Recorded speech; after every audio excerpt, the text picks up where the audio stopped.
আপনাদের কাছে আমি অনুরোধ করে বলি, আপনারা আসল অপরাধীকে খুঁজে বের করুন, টেস্ট করা হোক যে আসলে এ বাচ্চা বাবাকে। 11 বছরের শিশু 6 মাসের অন্তঃসত্ত্বা। চিকিৎসকের এই কথার পর জানাজানি হয় ধর্ষণের ঘটনা। শুরু হয় আলোচনা সমালোচনা। সামনে আসে মাদ্রাসা শিক্ষক সাগরের লালসার শিকার হয়েছেন শিশুটি। আপনারা আমাকে টেক দিচ্ছেন, বিভিন্ন পত্রপত্রিকায় টেলিভিশনে বলা হচ্ছে। আমি আপনাদের কাছে শুধু এই কথাইগুলি বলবো যে আল্লাহ তাআলার বিচারের উপরে যদি শ্রদ্ধাশীল থাকেন, এই বিশ্বাস করেন, তাহলে আমাকে নিয়ে আর এরকম কাজ করবেন না। আপনারা সঠিক তদন্ত করে সঠিক অপরাধীকে খুঁজে বের করুন। আমি যখন মেয়েটাকে জিজ্ঞাসা করি যে মা তোমার কি সমস্যা লাগে বলো, সে প্রথমে খুবই ভয়ে ছিল। একটু কনসোল করা হলো, তাকে একটা কলম একটা চকোলেট দিয়ে একটু কনসোল করা হয়েছে। তারপরে সে আমাকে বলল, ম্যাডাম আমার পেটটা ভার ভার লাগে, কি জানি লড়ে। আমি একটু অবাক হয়ে গিয়ে আবারও তাকে জিজ্ঞাসা করেছি যে মা তোমার কি সমস্যা লাগে। সে আমাকে বলল আমার পেটটা ভার ভার লাগে, কি জানি লড়ে। এরপরেও আমি তাকে তার মার কাছ থেকে কিছুটা শুনলাম যে কি অবস্থা।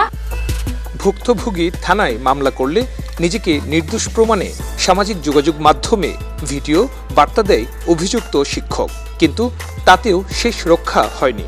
আইনশৃঙ্খলা বাহিনী গ্রেফতারের পর থেকে কারাগারে রয়েছে আসামি সাগর। আদালতের নির্দেশে করানো হয় ডিএনএ টেস্টও, আর সেই টেস্টের রিপোর্টেই মিলে যায় ধর্ষণে অন্তঃসত্ত্বা হওয়া শিশুটির পেট থেকে জন্ম নেওয়া নবজাতকের জন্মদাতার পরিচয়।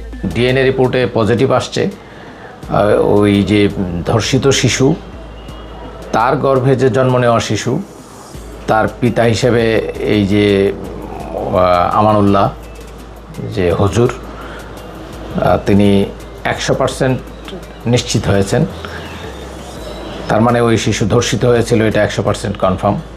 এখন তার একমাত্র বিচার হচ্ছে যে সাক্ষ্য প্রমাণে, যেহেতু দালিলিকভাবে সে প্রমাণিত হয়েছে, এখন বাকি সাক্ষ্য প্রমাণে প্রমাণিত হলে তার একমাত্র শাস্তি মৃত্যুদণ্ড, এর বিকল্প কিছু নাই।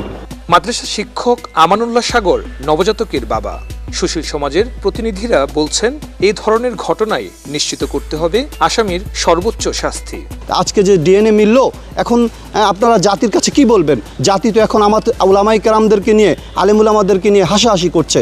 এজন্য আমি বলবো, যখনই এই ধরনের স্পর্শকাতর বিষয় নিয়ে যখন যে ঘটনাটি হবে, ওই সময়ে অন্তত তদন্ত কাজ চলাকালীন সময়ে নিরপেক্ষ থাকা দরকার, এবং তদন্ত কাজের আগেই কোনো ধরনের বক্তব্য না দেওয়াটাই সবচেয়ে বেটার বলে আমি মনে করি।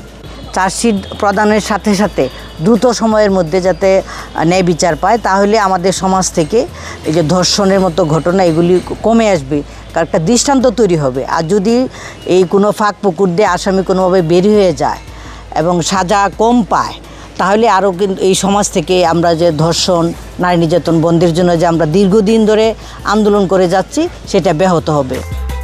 পুলিশ বলছে ফরেনসিক রিপোর্ট সহ দ্রুতই চার্জশিট দাখিল করা হবে। আসামি তো আরো কয়েকজন আছে, চাকরি হলে তখন আপনি জানতে পারবেন যে কয়জনের ভিতরে হচ্ছে। চাকরি হওয়ার আগে তো আর বলা যাবে না। হ্যাঁ, 2-3 দিনের ভিতরে ইনশাআল্লাহ হয়ে যাবে। 3 দিন লাগবে সর্বোচ্চ। সেক্ষেত্রে আমি 4 দিন বলেছি, একটু সময় নিয়ে 2-3 দিন, সর্বোচ্চ 3 দিন হয়তো লাগতে পারে। গেল বছরের নভেম্বরে নেত্রকোনার মদনে মাদ্রাসা শিক্ষকের লালসার শিকার হন শিশুটি, যা চলতি বছরের এপ্রিলে ডাক্তারি পরীক্ষায় অন্তঃসত্ত্বা হওয়ার বিষয়টি নিশ্চিত হলে আদালতের নির্দেশে সিলেটের সেফ হোমে ঠাঁই মিলে তার। সেখানে গেল 2 জুলাই জন্ম নেয় এক কন্যা শিশু। এরপর থেকে নবজাতক সহ সেফ হোমেই দিন কাটছে শিশুটির। সুলতান মাহমুদ কনিক, চ্যানেল 24, ময়মনসিংহ।